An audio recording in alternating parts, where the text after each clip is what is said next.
I knowed the man by sight as well as I knowed my own brother, in a manner of speaking. Well, this man was a-coming home along from a wedding where he'd been playing his fiddle one fine moonlight night, and for shortness' sake he took a cut across 40 acres, a field lying that way, where a bull was out to grass.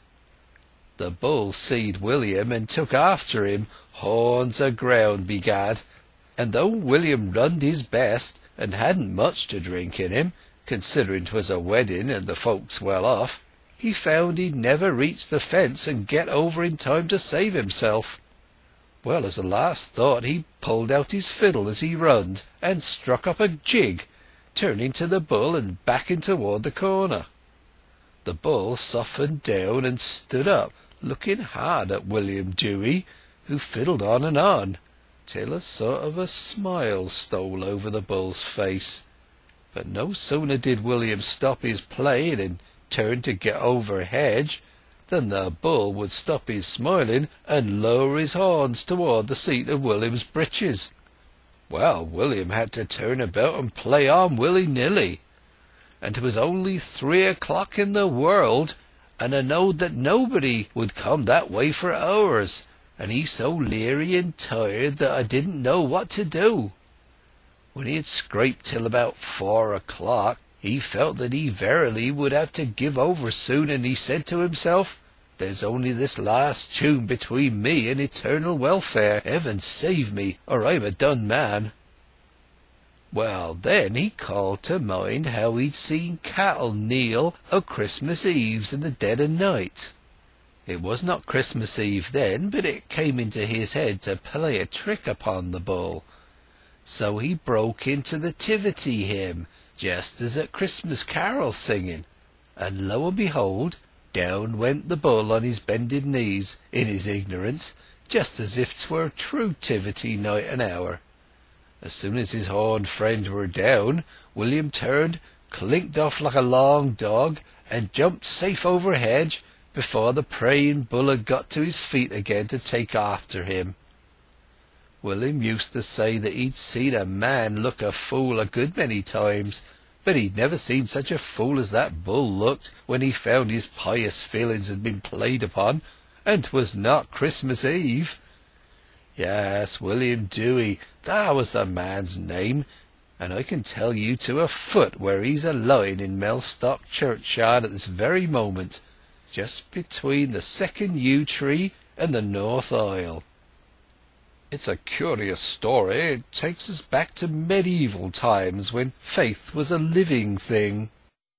The remark, singular for a dairy yard, was murmured by the voice behind the dun cow, but as nobody understood the reference, no notice was taken, except that the narrator seemed to think it might imply a scepticism as to his tale. "Well, 'tis quite true, sir, whether or no. I knowed the man well." "Oh, yes, I have no doubt of it," said the person behind the dun cow.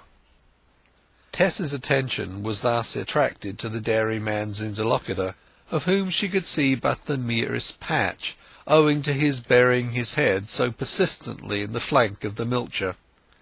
She could not understand why he should be addressed as "sir" even by the dairyman himself, but no explanation was discernible. He remained under the cow long enough to have milked 3, uttering a private ejaculation now and then, as if he could not get on. "Take it gentle, sir, take it gentle," said the dairyman. "'Tis knack, not strength, that does it." "So I find," said the other, standing up at last and stretching his arms. "I think I have finished her, however, though she made my fingers ache." Tess could then see him at full length. He wore the ordinary white pinner and leather leggings of a dairy farmer when milking, and his boots were clogged with the mulch of the yard. But this was all his local livery. Beneath it was something educated, reserved, subtle, sad, differing. But the details of his aspect were temporarily thrust aside by the discovery that he was the one whom she had seen before. Such vicissitudes had Tess passed through since that time that for a moment she could not remember where she had met him, and then it flashed upon her that he was the pedestrian who had joined at the club dance at Marlott. The passing stranger who had come she knew not whence, had danced with others, but not with her, had slightly left her, and gone on his way with his friends. The flood of memories brought back by this revival of an incident anterior to her troubles produced a momentary dismay lest, recognizing her also, he should by some means discover her story. But it passed away when she found no sign of remembrance in him. She saw by degrees that since her first and only encounter his mobile face had grown more thoughtful, and had acquired a young man's shapely moustache and beard, the latter of the palest straw colour where it began upon his cheeks, and deepening to a warm brown further from its root. Under his linen milking pinner he wore a dark velveteen jacket, cord breeches and gaiters, and a starched white shirt. Without the milking gear nobody could have guessed what he was. He might, with equal probability, have been an eccentric landowner or a gentlemanly ploughman. That he was but a novice at dairy work she had realized in a moment, from the time he had spent upon the milking of one cow. Meanwhile many of the milkmaids had said to one another of the newcomer, "How pretty she is!" with something of real generosity and admiration, though with half a hope that the auditors would qualify the assertion, which, strictly speaking, they might have done, prettiness being an inexact definition of what struck the eye in Tess. When the milking was finished for the evening, they straggled indoors, where Mrs. Crick, the dairyman's wife, who was too respectable to go out milking herself, and wore a hot stuff gown in warm weather because the dairymaids wore prints, was giving an eye to the leads and things. Only 2 or 3 of the maids, Tess learned, slept in the dairy house besides herself, most of the helpers going to their homes. She saw nothing at supper time of the superior milker who had commented on the story, and asked no questions about him, the remainder of the evening being occupied in arranging her place in the bedchamber. It was a large room over the milk-house, some 30 feet long, the sleeping cots of the other 3 indoor milkmaids being in the same apartment. They were blooming young women, and, except one, rather older than herself. By bedtime Tess was thoroughly tired, and fell asleep immediately. But one of the girls who occupied an adjoining bed was more wakeful than Tess, and would insist upon relating to the latter various particulars of the homestead into which she had just entered.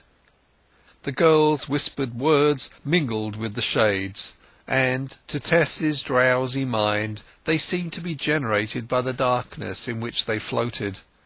"Mr. Angel Clare, he that is learning milking, and that plays the harp, never says much to us. He is a parson's son, and is too much taken wi' his own thoughts to notice girls. He is the dairyman's pupil, learning farming in all its branches. He has learned sheep farming at another place, and he's now mastering dairy work. Yes, he is quite the gentleman born. His father is the Reverend Mr. Clare at Emminster, a good many miles from here."